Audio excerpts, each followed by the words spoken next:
am delighted to have an opportunity to bring our next speaker up. I think he's someone that most of you know, but perhaps you haven't heard his story. Norwood Teague was introduced as Minnesota's Director of Athletics in April of 2012. In his short time in the Twin Cities, he has already begun implementing strategies that have the potential to dramatically change the landscape of Golden Gophers athletics. Can we hear a cheer for Golden Gopher athletics? He joined Gopher Athletics after a very successful 6 years as Director of Athletics at Virginia Commonwealth University in Richmond, Virginia. He was honored at NACDA in 2012 as the Under Armour Southeastern Region Athletic Director of the Year. In his second year at Minnesota, Gopher Athletics continued to thrive under his leadership. Gopher football reached another bowl game, and 8 teams, yeah, that's what we're cheering for too, and 8 teams earned conference championships.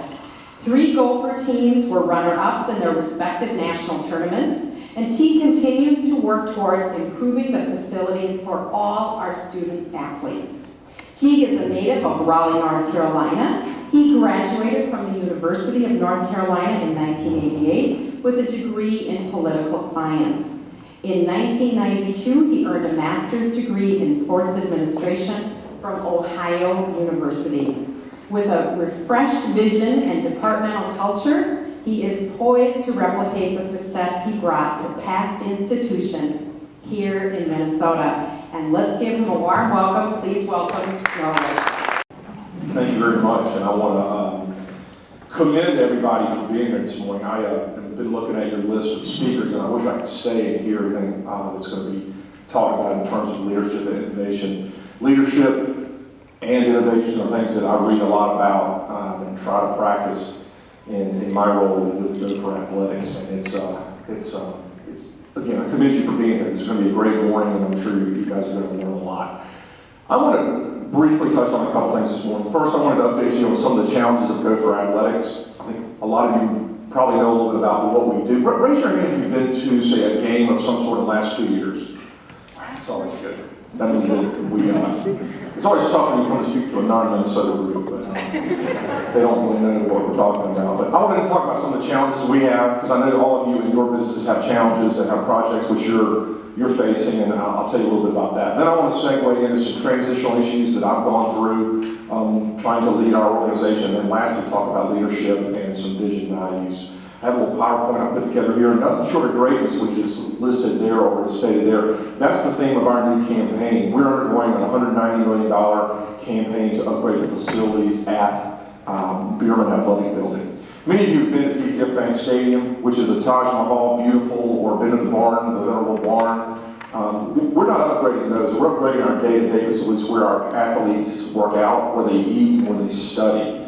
We're very behind in those areas. Most of those areas were built in the 70s, or Blue Holes was here in the 80s. And for those of you that crowd out and see some of your age, or like mine, that's 30 years ago, folks. It's not yesterday. So it's time flies by. We got to get caught up. It also helps with recruiting. For instance, we have the least amount in the Big Ten of indoor practice space, and we're the most upper Midwest or most northern school, and probably the coldest, so we have to admit that. So we're really going hard after that. Nothing Short of Greatness is our campaign theme, and let me tell you a little bit more about it. First of all, Gopher Athletics update. We have 25 sport teams. We obviously went to a January 1 bowl game. That's fresh in everyone's mind, the Citrus Bowl. We took 20,000 fans down there, which is huge for us, huge for our future bowl salesmanship.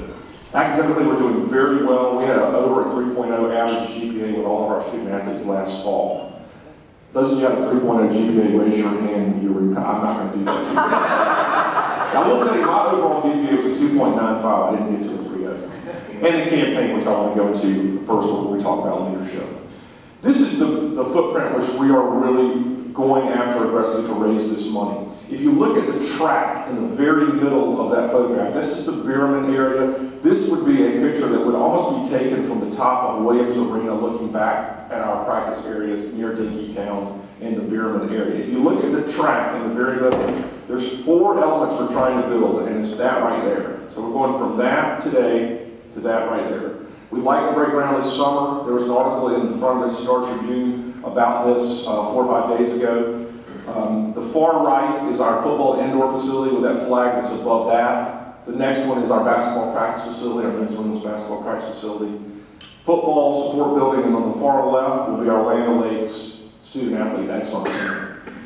That is what that's actually going to look like, the Land Lakes building. That's going to be our center where we have a leadership program, leadership department for our student athletes on the top floor. The middle 2 floors will be our academic area where our kids study, where they have computer labs and whatnot, tutoring. And the bottom floor will be our new training table nutritional area. The leadership area on the very top is going to be really exciting. We want to have a very robust leadership development program for our student athletes. There's 2 that are very good, there's 2 very strong ones currently in college athletics. One is at Dartmouth, and I went out there this summer to look at theirs. They actually hired a former Army Ranger, a West Point graduate, to run theirs. We'll probably do something like that. But what we're doing there is we're preparing those kids when they leave the Gopher Athletic Department, they leave after being a softball player or leave after being a basketball player. They join your community here in the Twin Cities as prepared future leaders in the business community in the Twin Cities or anywhere else, but a lot stay here. We're going to really go after this thing. It's going to be a lot of fun.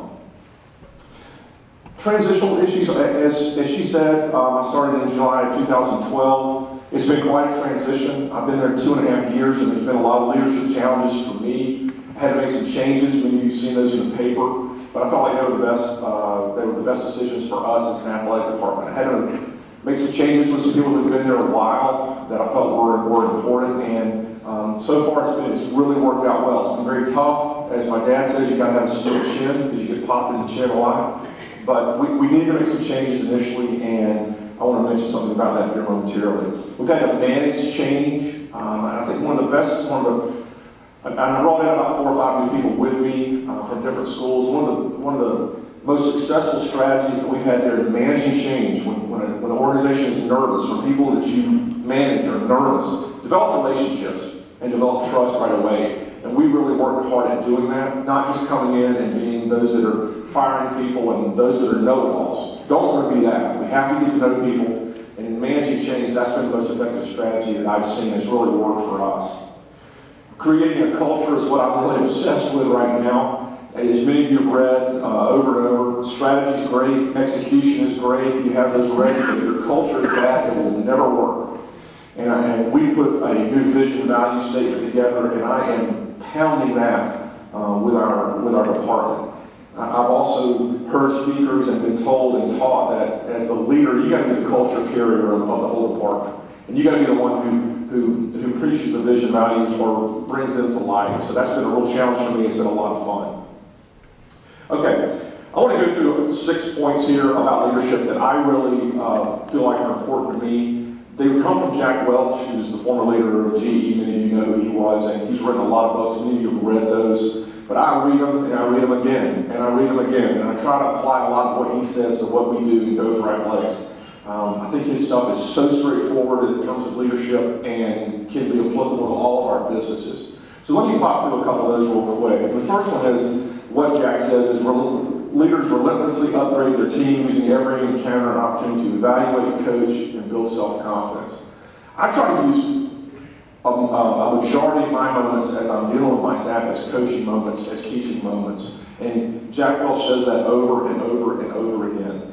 And you always are relentlessly upgrading your team. That doesn't mean you're always trying to fire, but you're trying to coach them up, trying to develop your team in a way that is extremely successful.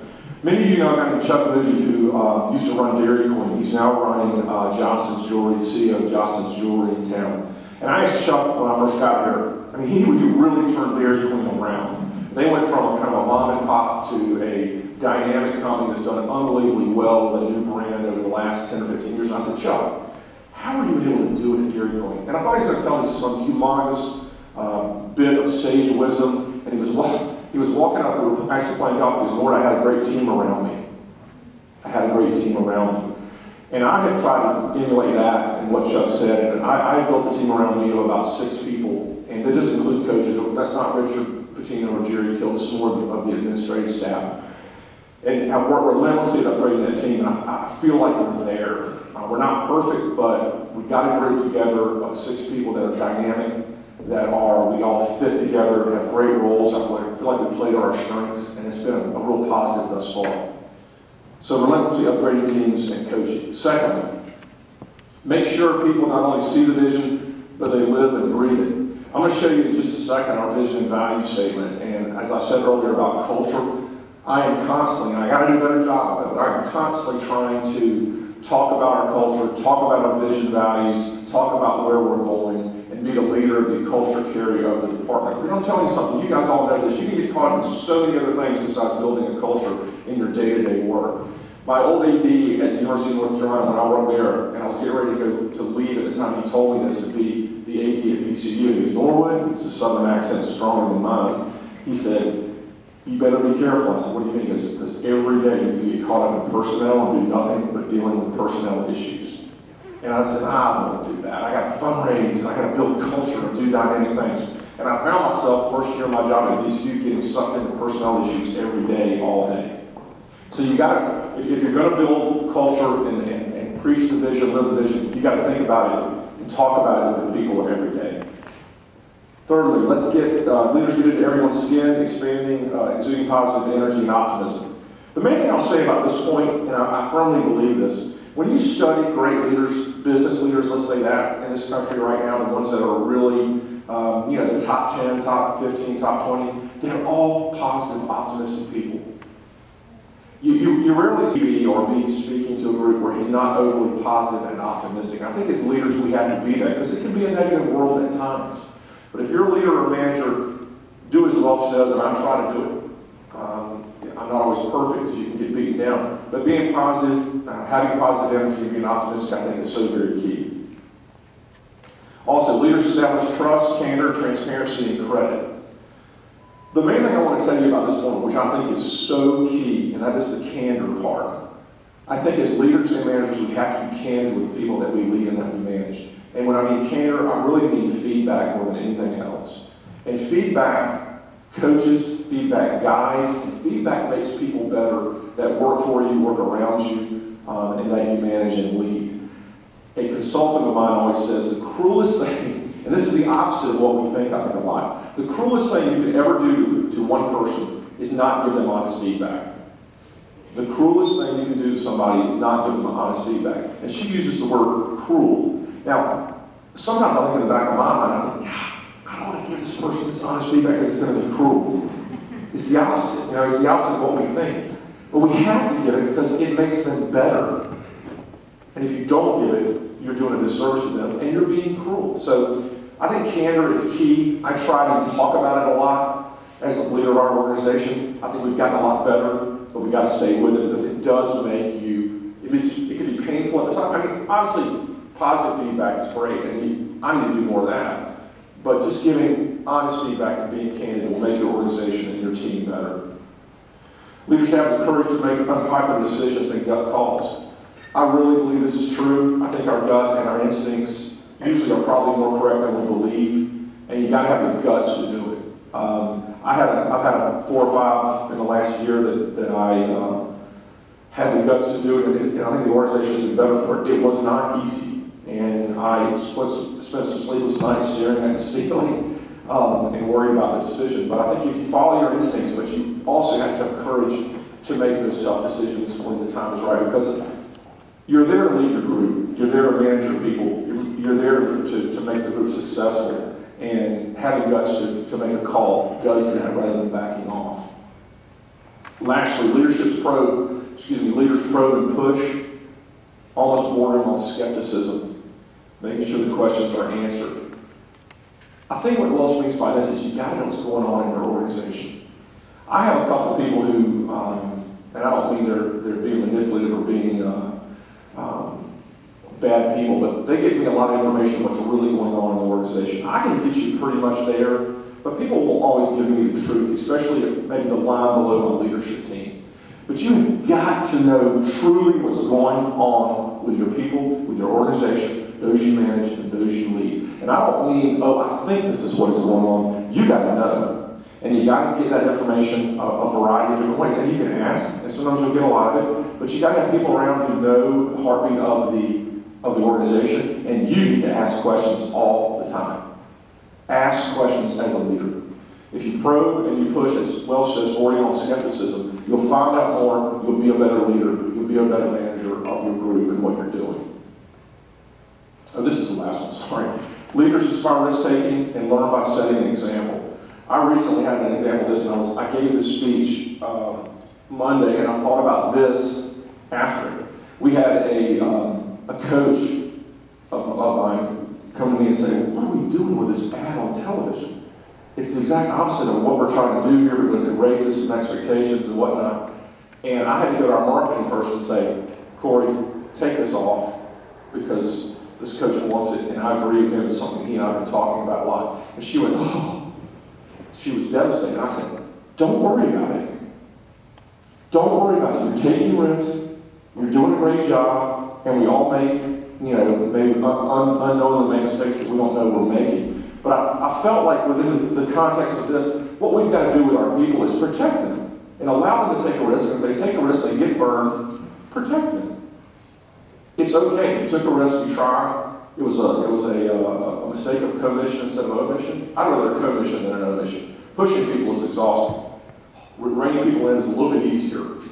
But protect your people that they know when that happens again, I'll be okay. I won't get crucified by what I did and taking a risk. And leaders celebrate. That's the last thing. And go for athletics. I really want to have a celebratory culture, a culture of recognition. In other words, we recognize people for great jobs. Well done.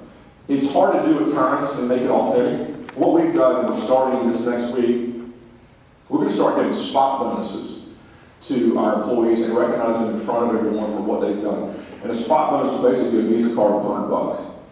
And we're just trying to think of creative, innovative ways to recognize people. And I hope this will be a new way in which to do that. It's not giving someone $1,000 or $500. It'll be a lot of $100 pops. They get taxed on it. I have to tell them that when they get that. But it will be a way in which we can say, hey, this person did a great job in marketing. She took a risk, did this, and it really worked. Here's your spot bonus for $100. And I think it's a small way. It's a little bit, it's a nice chunk of money. But it'll be a way to continue to celebrate and have a culture of recognition when people do a great job. Because I don't think we all say thank you enough, and I know I don't, and I have to do a better job of that. Hopefully this will be a way to put our arms around it. All right, lastly, I talked about vision and values, and I'll conclude with this. I think a large part of leadership is establishing a vision and values and the why of your organization, the why of your group. I would encourage all of you to watch a TED video by Simon Sinek. Many of you may have seen it. Simon Sinek is S-I-N-E-K, I think. And it's What Great Leaders Do. It was. I think he did it about 5 years ago, or he was a TED speaker 5 years ago. And what he talks about in that, how many of you seen that? Raise your hand if you've seen it. I know you guys probably love it as much as I do, but it talks about the why of what we do. And you got to get to the why of what we do, and that will inspire people. It will be an inspirational organization if people collectively understand the why. And we have come up with 3 whys that go for athletics. And this is our vision value statement. This is more of our mission initially as part of it. And the first is we impact the lives of student athletes. Every day our employees get up, they are impacting 750 student athletes dramatically impacting their life for the future. Secondly, we enhance the reputation of the university. The basketball coach at North Carolina when I was in school was a guy by the name of Dean Smith. He was a legendary coach, a very well-respected man. And one thing he said about athletics in the universities is we're not the most important part of the university, but we are the front porch in probably every way. Think about this. We're not the most important part, but we tend to be the front porch. So we better enhance the brand and reputation of the university in a positive way. And we own that. And that's a big deal for us to get up every day and think about that. You consider the Citrus Bowl on January 1st. We go down there, have an incredible day. Millions of people watched that game on TV, and they saw the M brand. They saw the Gophers. They saw the Gopher fans coming down from Minnesota. That is a tremendous enhancement of the brand of the university. And that's what we are. We own that. We have to be great at doing that. Thirdly, bringing pride to all Minnesotans. I've worked at 3 flagship institutions throughout my career. One was not really flagship, 3 were. Huge followings, big schools, much like for you. Huge brands and whatnot. But We, here at Go for Athletics, I still think after being there for 3 years, there's no school I've ever been at that affects the entire state the way Go for Athletics does. It is woven in the fiber of all Minnesotans, which is just heartwarming for me. I don't care if you live in Roseau, Laverne, or wherever it may be, people care about Go for Athletics. And it's very much a source of pride for all Minnesotans. And it's something that we only get, and it's something that we have to continue to build and bring. All right, lastly, vision values. This is the two segments of leadership in which I feel like it's been positive for us, but we've got to keep preaching it and bringing it to life. Vision for Go for Athletics, in addition to the mission I just mentioned, is to invest, lead, and win. Invest means invest in our programs. Kind of the biggest part of that is the fundraising deal we're doing right now. Invest. Lead is to be innovative. Okay? Lead is to be a leader in college athletics, to come up with new ideas, whether it be to recognize people or have a leadership program. Lead. We've got to be different. We've got to be better than Michigan State. We've got to have better ideas than Ohio State. We've got to be leaders in what we do. And for the first time ever, we're really saying win. Okay? We're saying we need to win. And that's a very important part of what we do. We have to have successful programs. And the behaviors that we want out of our employees to get there is what the values are. Behaviors. Integrity. For us, integrity means different things, I think, at different places. But for us, it means don't have NCAA violations. Don't cheat. Don't put cheat up there, but integrity. Don't cheat. It's a very competitive environment we're in, but we cannot cheat. We cannot have deflated balls if we're in the NFL. Isn't that crazy? I just cannot believe any of that. Secondly is teamwork. Let me bring teamwork to life. What I mean by teamwork is develop great relationships with each other within the department. Okay? Develop great relationships and understand what everyone else's job is so you know their plight. Be respectful, develop relationships, be a family. And lastly, commitment. And that's part of kind of the recognition. Celebrate commitment, celebrate hard work hard at what we're doing. And that's it. And I want to say, just lastly, again, congratulations for being here. Leadership, innovation, we all need to learn more, do more, and it's certainly up my alley, and it's been a privilege to be here this morning. Thank you so much.